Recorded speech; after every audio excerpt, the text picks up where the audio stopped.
लड़का हो या लड़की, आजकल विवाह लोग नहीं करना चाहते हैं। तो आइए ज्ञान गंगा के इस 3 पत्ती कार्यक्रम में हम जानेंगे कि आखिर ऐसा क्या है कि हमारे बच्चे उम्र बढ़ने के साथ भी विवाह के लिए राजी नहीं हो रहे हैं। विवाह की सही उम्र और विवाह की आवश्यकता दोनों में अंतर होता है। विवाह का अर्थ होता है वि प्लस वाह, वहन करना। वि माने अच्छे तरीके से। अच्छे तरीके से जब कोई चीज़ वहन की जाती है, जीवन पथ पर चला जाता है, जीवन यात्रा की जाती है, तो उसे हम विवाह कहते हैं। और यह पुरुष और स्त्री के रूप में होता है। जो जब पुरुष और स्त्री दोनों मिल करके एक हो जाते हैं तो हम कहते हैं कि इनका विवाह हो गया है। विवाह की उम्र यदि देखते हैं तो 21 वर्ष रखी गई है लड़के के लिए और लड़की के लिए 18 वर्ष। ज्यों-ज्यों हमारा विकास होता गया, हम पढ़ाई लिखाई करते गए, त्यों-त्यों हम विवाह की जिम्मेदारियों से दूर भागने लगे। क्योंकि जब हमारा विवाह हो जाता है तो चाहे पुरुष हो चाहे स्त्री, दोनों की स्वतंत्रता एक सीमा तक बाधित होती है, जिसे आजकल के बच्चे स्वीकार नहीं करते हैं। पहले लड़कियों का विवाह 25 वर्ष तक होता था, अब और बढ़ गई है उम्र, 30 साल तक होने लगा है। वहीं लड़के 32-35 साल तक विवाह करते हैं और बहुत से लोग तो विवाह करना ही नहीं चाहते हैं, जिसका कारण है कि वे उत्तरदायित्व से भाग रहे हैं, उन्हें स्वतंत्रता चाहिए।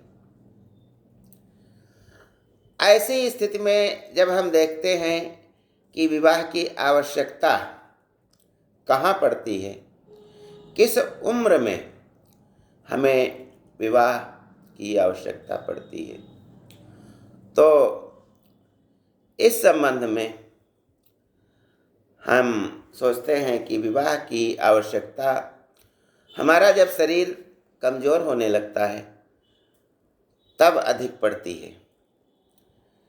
जब तक हम युवावस्था में रहते हैं तब तक हमें किसी की ज़रूरत नहीं पड़ती है। तो इस प्रकार से यदि देखा जाए तो विवाह की उम्र हमें 55 वर्ष से जब हम अधिक होने लगते हैं तब हमें विवाह की आवश्यकता पड़ती है। क्योंकि ऐसे समय में जो हमारे सगे संबंधी हैं, वे अगर हमारे पास हमारी सेवा कर रहे हैं तो वे किसी न किसी लालच के कारण कर रहे हैं। और यदि हमारा विवाह हो जाएगा तो निस्वार्थ भाव से सेवा करने वाला हमारे पास हमारा जीवन साथी होगा। भले दोनों बड़ी उम्र के हों, लेकिन वे एक दूसरे को समझेंगे। प्रायः समस्याएं जब लोग बूढ़े होने लगते हैं तो उनकी समस्याएं रहती हैं कि उनसे कोई बोलने वाला नहीं होता है, उनकी बात कोई समझने वाला नहीं होता है। ऐसे में जब उनका विवाह इस उम्र में हो जाएगा तो वे उनका बुढ़ापा बहुत अच्छी तरीके से कटेगा। लेकिन हमारा समाज इसे स्वीकार नहीं कर रहा है। जब बड़ी उम्र के दो लोग विवाह करते हैं 55-60 साल में, तो जवान ही, हमारा समाज ही सब विरोध में उतर आते हैं। कोई कहता है बूढ़ी घोड़ी लाल लगाम। चार लोग जो समाज के ठेकेदार हैं वे भी इसको गलत बताते हैं, और अपने सगे संबंधियों द्वारा भी विरोध होता है। यदि किसी की पत्नी नहीं रही है इस उम्र में, तो वह अकेला हो जाता है। बच्चे उसकी सेवा नहीं करते हैं और न ही किसी और को करने देते हैं, क्योंकि वह सोचते हैं कि यदि पिताजी की सेवा कोई और करेगा तो ये उनको कुछ न कुछ प्रॉपर्टी दे देंगे। तो इसलिए बच्चे न खुद सेवा करते हैं न किसी को करने देते हैं। एक दूसरे के दर्द को बच्चे महसूस ही नहीं करते हैं। पोते पोतियों को बूढ़ों के पास वे आने ही नहीं देते हैं कि उनके खांसी आती है, बीमार रहते हैं, उनके पास मत बैठो। और मोबाइल के रूप में जो हमारे पास यह मशीन आ गई है, इसकी वजह से भी बच्चे, पोती पोता जो होते हैं वे बूढ़ों के पास नहीं बैठते हैं, और उनकी कहानियाँ अब बहुत पुरानी बात हो गई है। पहले दादा दादी के पास बच्चे जाकर के कहानियाँ सुनते थे, अब नहीं सुनते हैं, क्योंकि उन्हें इंटरनेट पे उनकी इच्छा अनुसार जो भी देखना चाहते हैं हर चीज़ उपलब्ध रहती है।